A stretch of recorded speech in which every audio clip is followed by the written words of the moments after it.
Good evening, student. Welcome to VLG Commerce classes, नमक Katra Bharatpur. Student, last video में हमने व्यक्तिगत मांग तालिका, व्यक्तिगत मांग वक्र, बाजार मांग तालिका, बाजार मांग वक्र, ये टॉपिक हमने कंप्लीट किए थे। आज हम इस वीडियो में मांग के निर्धारक तत्व इन्हें कंप्लीट करेंगे। तो चलिए मांग के निर्धारक तत्व देखते हैं।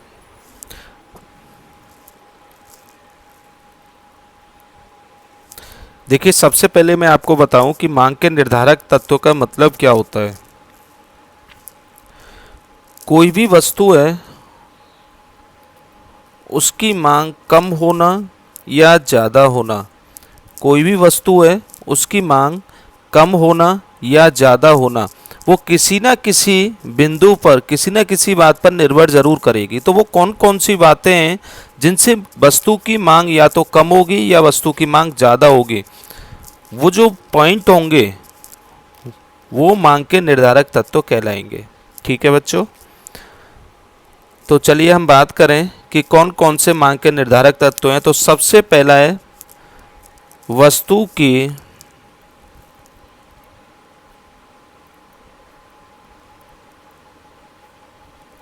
स्वयं की कीमत। वस्तु की स्वयं की कीमत। कोई भी वस्तु है, अगर उसके मूल्य में कमी होगी, कोई भी वस्तु अगर उसके मूल्य कम हो गए, सस्ती हो गई, तो उसकी मांग कैसी हो जाएगी? ज़्यादा हो जाएगी। अगर किसी वस्तु के मूल्य बढ़ गए, महंगी हो गई, तो उसकी मांग कैसी हो जाएगी? कम हो जाएगी। ठीक है बच्चों। सेकंड आता है उपभोक्ता की आय। उपभोक्ता की आय। किसी उपभोक्ता की इनकम कम हो गई, तो जब इनकम कम हो गई तो वह वस्तु की मांग भी कैसी करेगा? कम करेगा। और अगर उपभोक्ता की आय बढ़ जाती है, उपभोक्ता की आय बढ़ जाती है, तो वस्तु की मांग भी वो पहले के कंपेयर में ज़्यादा करेगा। ठीक है बच्चों, तो उपभोक्ता की आय से भी मांग का निर्धारण हुआ। इसके बाद अगला पॉइंट आता है संबंधित वस्तुओं की कीमतें।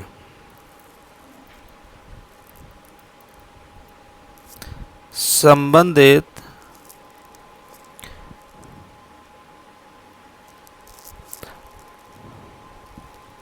वस्तुओं की कीमत।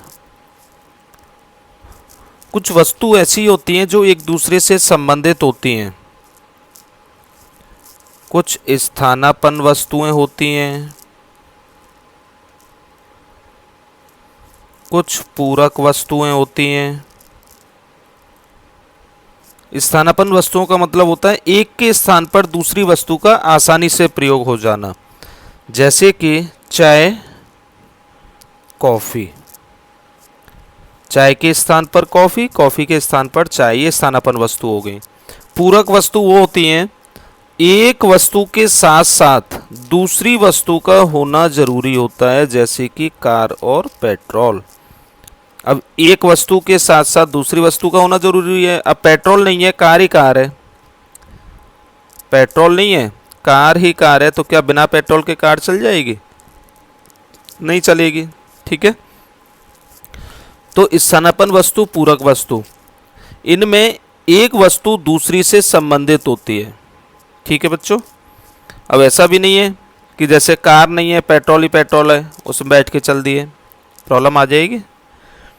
तो संबंधित वस्तुओं की कीमतें। अब जैसे हम बात करें, पेट्रोल की कीमत कम हो जाए, पेट्रोल मान के चलो 80 रुपये लीटर आ रहा है, अब वो 2 रुपये लीटर होने लग जाए, पेट्रोल की कीमत कम हो गई, तो कार की मांग कैसी हो जाएगी? पहले के कंपेयर में कुछ व्यक्ति तो कार परचेज कर ही लेंगे, तो कार की मांग बढ़ जाएगी। तो कार की मांग का डिटर्मिनेशन, निर्धारण किसकी वजह से हुआ? पेट्रोल के मूल्य की वजह से। पेट्रोल के मूल्य कम हो गए तो कार की मांग बढ़ जाएगी। तो ये होता है संबंधित वस्तुओं की कीमत की वजह से मांग का निर्धारण हुआ। ये दोनों संबंधित वस्तुएं, एक वस्तु के मूल्य में परिवर्तन होने से दूसरी वस्तु की मांग का निर्धारण हो गया। ठीक है बच्चों। इसके बाद अगला पॉइंट आता है, पॉइंट नंबर 4, उपभोक्ता की पसंद। उपभोक्ता की पसंद, इससे भी तो वस्तु की मांग का निर्धारण होता है। भाई उपभोक्ता की पसंद, पहले कोई वस्तु उपभोक्ता की पसंद में नहीं थी, पसंद नहीं करता था उपभोक्ता, तो उसकी मांग कैसी थी? कम थी। अब उपभोक्ता ने उस वस्तु को पसंद करना ज़्यादा शुरू कर दिया, तो बताइए वस्तु की मांग कैसी हो जाएगी? बढ़ जाएगी। तो मांग का निर्धारण हुआ उपभोक्ता की पसंद से। पॉइंट नंबर 5 होता है, भविष्य के बारे में, भविष्य के बारे में उपभोक्ता की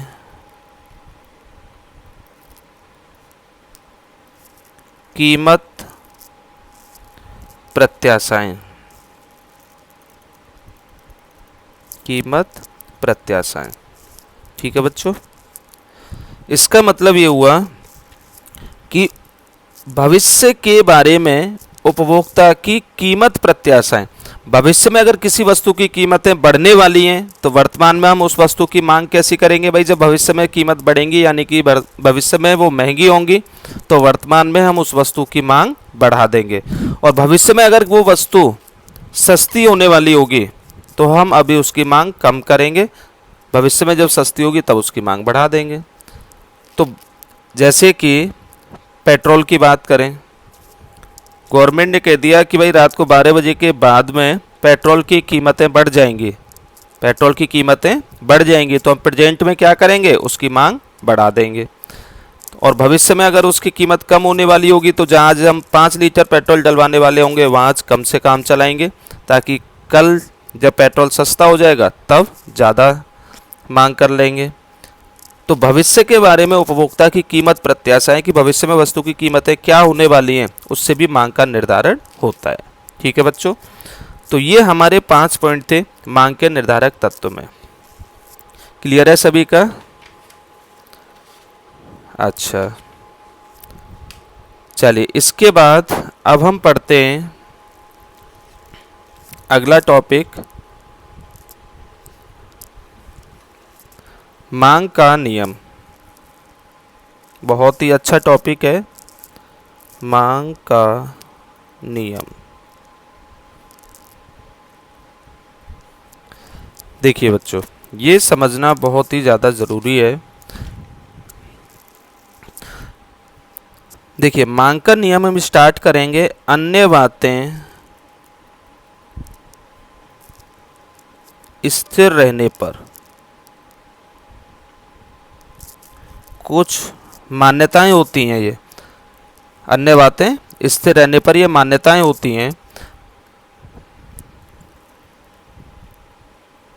जब किसी वस्तु के मूल्य कम होते हैं तब मांगी गई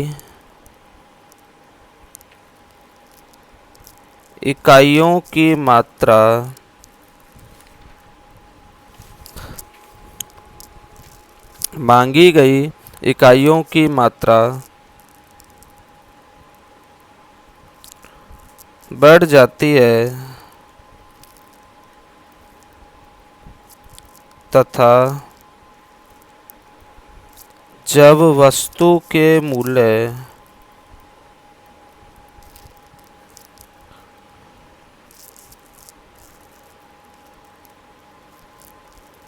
बढ़ते हैं तब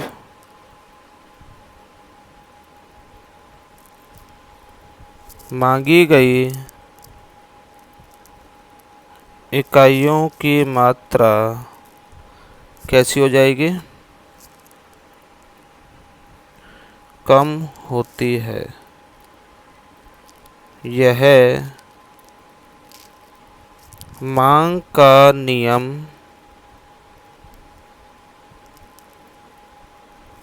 कहलाता है।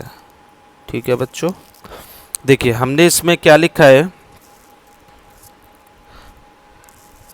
मैं यहाँ इसे शॉर्ट में समझा रहा हूँ। सबसे पहले हमने लिखा अन्य बातें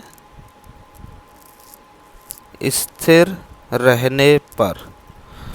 इसके बाद हमने वस्तु की मूल्य, इसके बाद हमने वस्तु के मूल्य और उसकी मांगी गई इकाइयों की मात्रा, इसमें संबंध देखा है।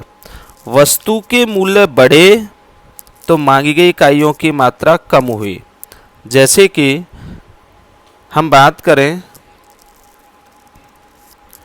वस्तु के मूल्य की, साइकिल है, चलो कितने की आ रही है अभी साइकिल, एक एवरेज प्राइस ले लेते हैं 5000 की, और उसकी कोई ना कोई मांग हो रही थी उस समय वस्तु की। अब साइकिल के प्राइस बढ़ जाते हैं, 5 लाख रुपए की साइकिल आने लग जाए, तो बताओ मांग पहले के कंपेयर में कैसी होगी? वस्तु महंगी हो गई, तो जब वस्तु महंगी होगी तो पहले के कंपेयर में उसकी मांग कैसी होगी बच्चों? कम हो जाएगी। ठीक है। और जब किसी वस्तु के मूल्य कम होते हैं, वस्तु सस्ती हो गई, तो मांग कैसी हो जाएगी? नॉर्मली बढ़ जाती है। जैसे हेलीकॉप्टर, एरोप्लेन, मान के चलो 500 करोड़ का आता है, एजम्पशन ले रहे हैं 500 करोड़, उस समय जो वस्तु की मांग हो रही थी, एरोप्लेन की जो मांग हो रही थी, अब 20 रुपये का आने लग जाए तो मांग कैसी होगी? पहले के कंपेयर में बढ़ जाएगी। सस्ती होगी ना वस्तु, जब वस्तु सस्ती होगी तो मांग कैसी हो जाएगी? बढ़ जाएगी। तो यही हमारा मांग का नियम है जो यहाँ पे हमने नोट किया है। अन्य बातें स्थिर रहने पर वस्तु के मूल्य और मांग में आपको संबंध दर्शाना है, विपरीत होता है। जब वस्तु महंगी होती है तो मांग कम हो जाएगी, और जब वस्तु सस्ती होती है तो मांग बढ़ जाएगी। हम इसे ऐसे पढ़ेंगे, अन्य बातें स्थिर रहने पर जब किसी वस्तु के मूल्य बढ़ते हैं तब मांगी गई इकाइयों की मात्रा कम होती है, और जब वस्तु के मूल्य कम होते हैं तब मांगी गई इकाइयों की मात्रा बढ़ जाती है। देखो यही लिखा है, अन्य बातें स्थिर रहने पर जब किसी वस्तु के मूल्य कम होते हैं तब मांगी गई इकाइयों की मात्रा बढ़ जाती है, तथा जब वस्तु के मूल्य बढ़ते हैं तब मांगी गई इकाइयों की मात्रा कम हो जाती है। यह मांग का नियम कहलाता है। समझ में आया बच्चों? चलिए, इसमें ध्यान रखना है आपको कि जो वस्तु के मूल्य होते हैं, जो वस्तु के मूल्य हैं वो स्वतंत्र होंगे, और वस्तु की मांगी गई इकाइयों की मात्रा जो है, मांगी गई इकाइयों की मात्रा वो निर्भर चर होंगे। पहले हमें परिवर्तन किस में करना है बच्चों? वस्तु के मूल्य में। ध्यान रखना, ऐसा नहीं कि जब किसी वस्तु की मांग कम होती है तो मूल्य बढ़ जाते हैं, गलत हो जाएगा। ये अगले टॉपिक में कवर हो जाएगा। हमें ये स्वतंत्र चर हैं, हमारे पास ये स्वतंत्र चर होते हैं मूल्य। मूल्य में आप पहले वृद्धि करो चाहे पहले कमी करो, इससे कोई प्रॉब्लम नहीं है। लेकिन अगर किसी वस्तु के मूल्य में वृद्धि हुई तो आप फिर मांग में क्या दिखाओगे? कमी। तो मांग किस पर निर्भर कर रही है? मूल्य पर। ठीक है बच्चों, तो मूल्य स्वतंत्र चर और मांग कैसे चर हैं? निर्भर चर। तो ये चीजें मैंने आपको समझाई हैं, बाकी इसका जो नियम है वो ये वाला है। अन्य बातें स्थिर रहने पर मूल्य बढ़ी मांग कम हुई, ये हमने यहाँ पे लिखा है। मूल्य कम हुए मांग बढ़ी, यहाँ पे हमने नोट कर दिया है। ठीक है बच्चों। अच्छा, इसके बाद हम इसमें एक लाइन और नोट कर देते हैं।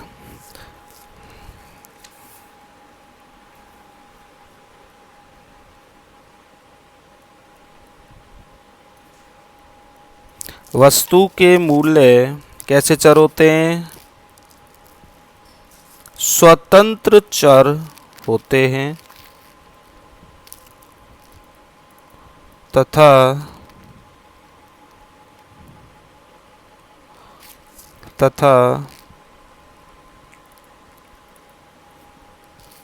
मांग की मात्रा कैसे चर होते हैं बच्चों? निर्भर चर होते हैं। एवं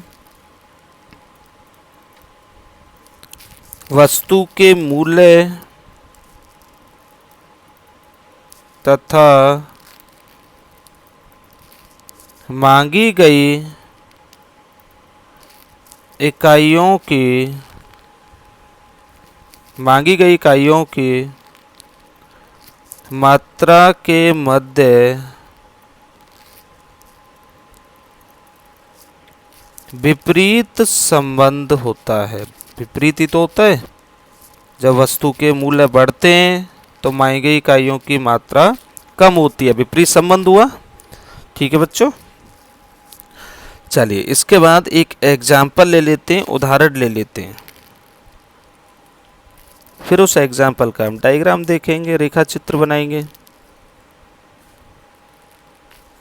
वस्तु के मूल्य और मांगी गई इकाइयों की मात्रा। वस्तु के मूल्य 10 रुपये, तब उस समय जो मांग की जा रही थी मान के चलो 20 इकाइयों की। वस्तु के मूल्य बढ़कर 20 रुपये हुए, तब मांग की गई कम। मूल्य बढ़ रहे हैं तो मांग के नियम के अनुसार मांग कैसी होगी, कम होगी। विपरीत संबंध का विशेष ध्यान रखना है, क्योंकि वस्तु जब महंगी होती है तो नॉर्मली उसकी मांग कम हो जाती है। देखिए डायग्राम किस तरीके से बनेगा।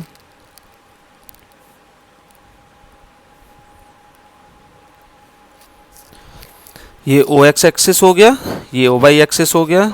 ओ एक्स एक्सिस पर हमने प्राइस शो किए 10, 20, 10, 20।